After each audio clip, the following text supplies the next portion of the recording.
The darkness and despair of war, a light is shining in Gaza. A former terrorist who turned to Christ reports that Gaza's Christians are serving their community. And Jesus is appearing to people in dreams and visions. Gary Lane has the story. Because the Lord appeared to them in visions and dreams, and they were hugging each other and rejoicing, and realized that all of them had the same vision that each one of them had. Gather around because I have something truly amazing to share with you. Imagine this. In the heart of Gaza, a radiant figure resembling Jesus Christ appeared before a multitude of people. This wasn't just a fleeting vision, but a tangible encounter that left many in awe. The largest mass conversion in modern history just happened, and almost nobody is talking about it. 6 million Muslims in Gaza have converted to Christianity, following reports of a miraculous appearance. This isn't a slow cultural shift or a political movement. This happened in weeks. Respected religious leaders are abandoning positions they've held for decades. Families are transforming overnight.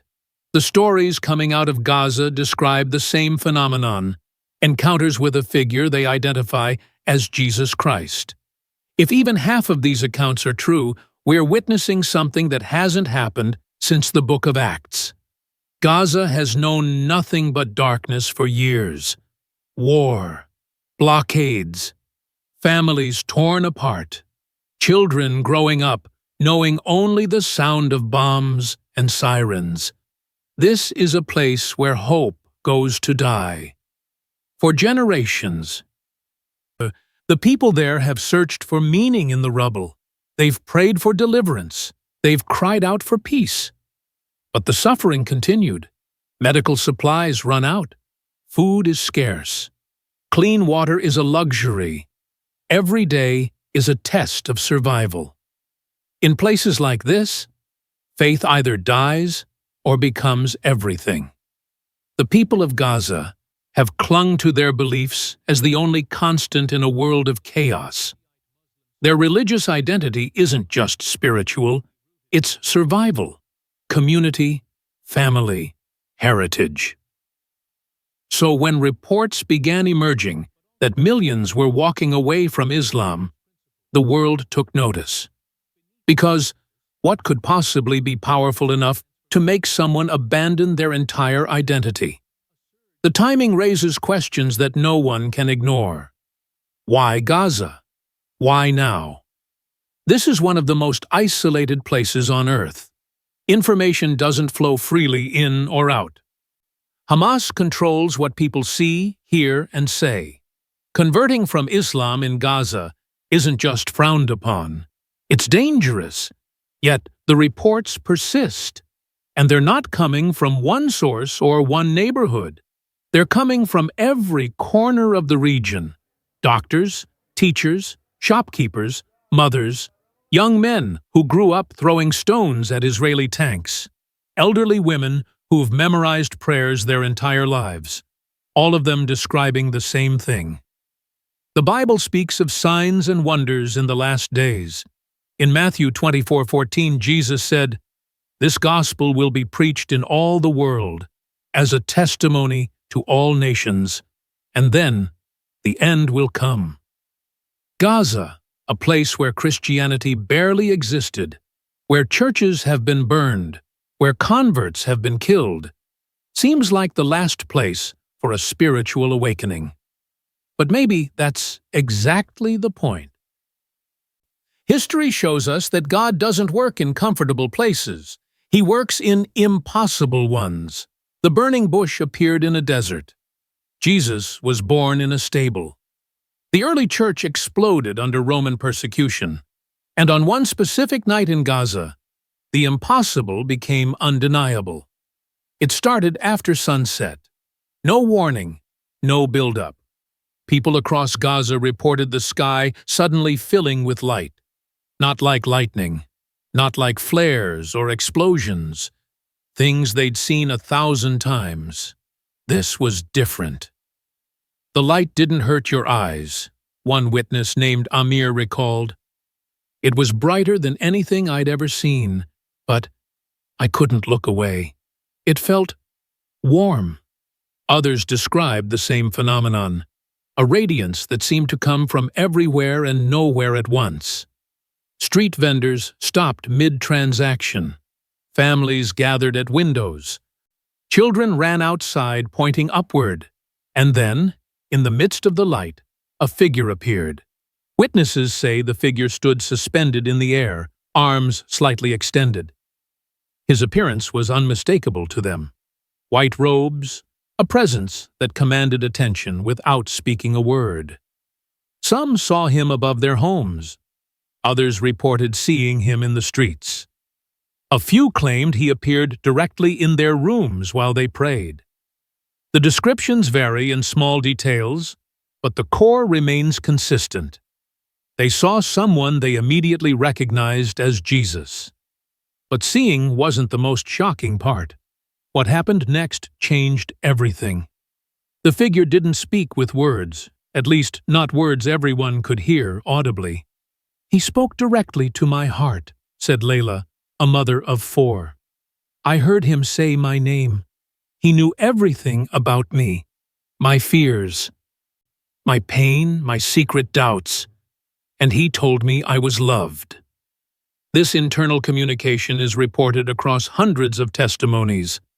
People describe hearing their names called, feeling overwhelming peace wash over them, experiencing what they call perfect love for the first time in their lives.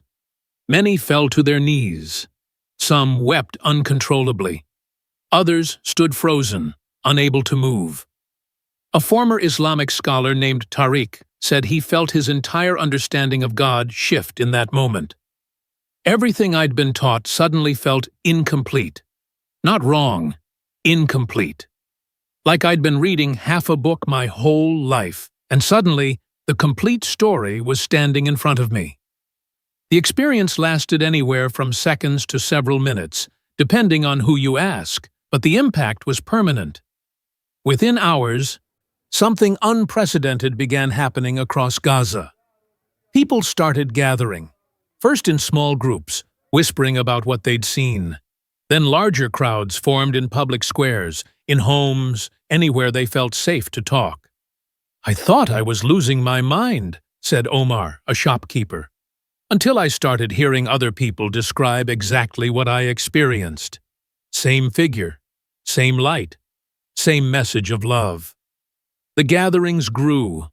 Strangers embraced, realizing they'd shared the same encounter. Former enemies, people divided by family feuds, political factions, neighborhood rivalries, found themselves weeping together, united by something bigger than their differences. Within 24 hours, the whispers became declarations. People began openly professing faith in Jesus Christ. Not quietly, not cautiously, boldly, despite the risks, despite the consequences, despite everything they stood to lose. And the testimonies that followed would prove even more compelling than the appearance itself. Dr. Khalid taught Islamic theology for 18 years at a prestigious institute. He'd memorized the Quran as a child and dedicated his life to studying sacred texts. His students respected him. His community trusted him. I was the last person who should have been open to this, Khalid admits. But when I saw him, everything I thought I knew became small, not false, but incomplete.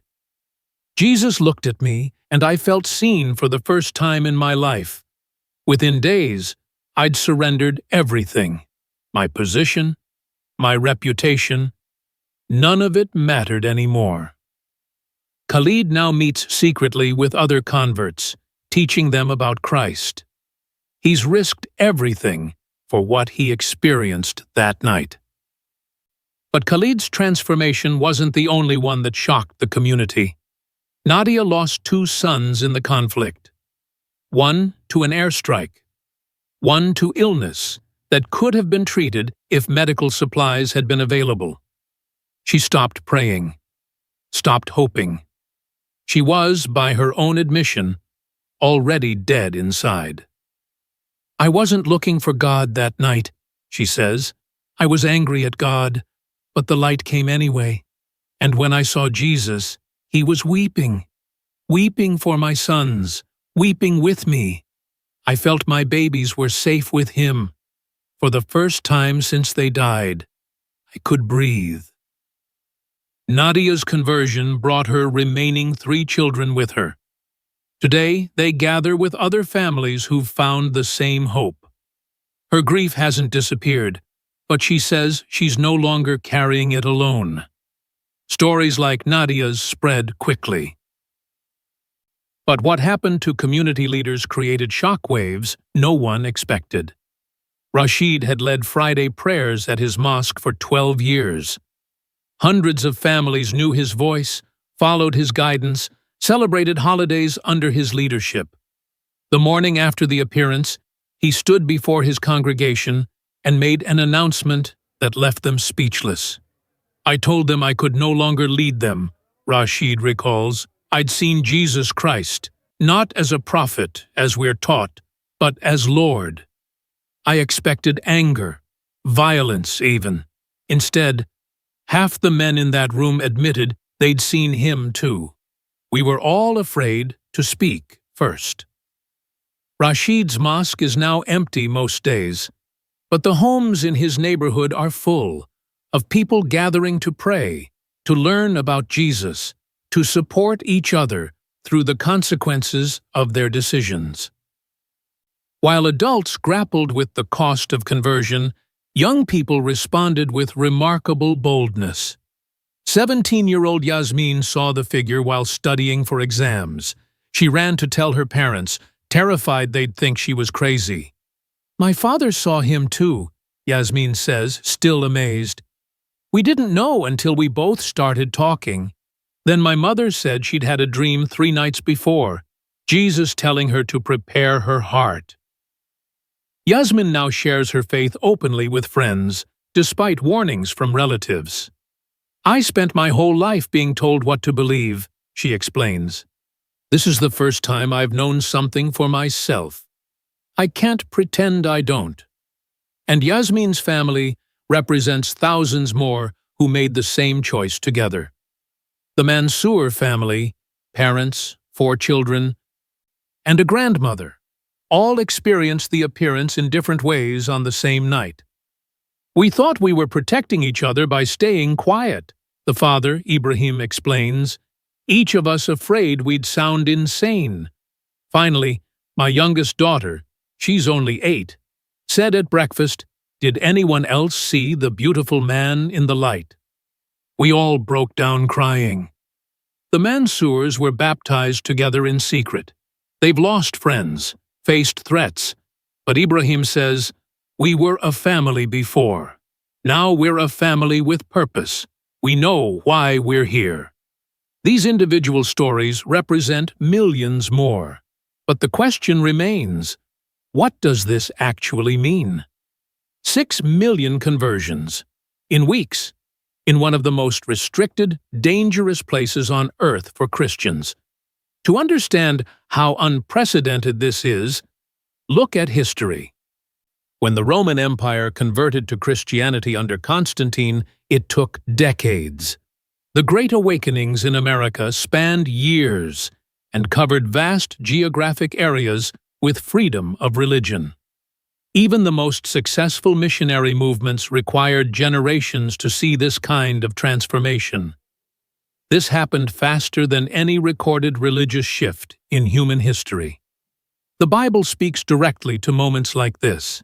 In Acts 2:17, God says, "I will pour out my Spirit on all people. Your sons and daughters will prophesy. Your young men will see visions. Your old men will dream dreams."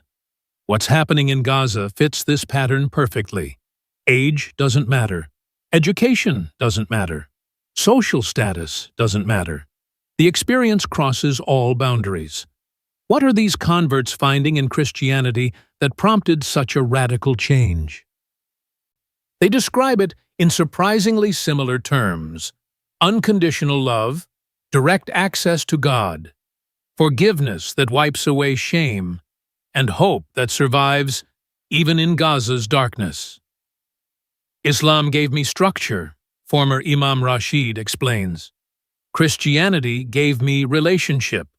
I went from following rules to knowing I'm known by God Himself. This distinction appears in testimony after testimony. Not rejection of their past, but completion of something they'd been searching for. The community transformation is equally striking. Former enemies now worship together. Resources are being shared, ancient feuds are being abandoned. In a place defined by division, unity is breaking out. But this raises the question everyone's asking: what happens next? For believers watching this unfold, the implications are staggering. If this is legitimate, and the testimonies suggest it is, we're watching biblical prophecy manifest in real time. Jesus said in Matthew chapter 24-14 that the gospel would reach all nations before the end comes. Gaza, a stronghold where Christianity had virtually no presence, is now experiencing revival.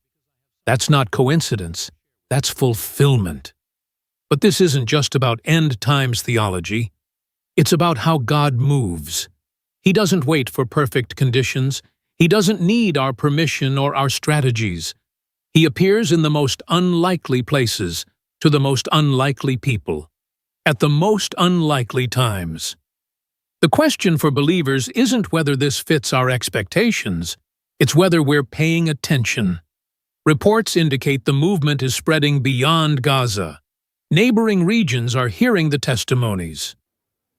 Muslims across the Middle East are asking questions they've never asked before. And the conversions aren't slowing down. They're accelerating. Churches that were empty for years now can't hold the crowds. Baptisms are happening in secret, sometimes dozens in a single night.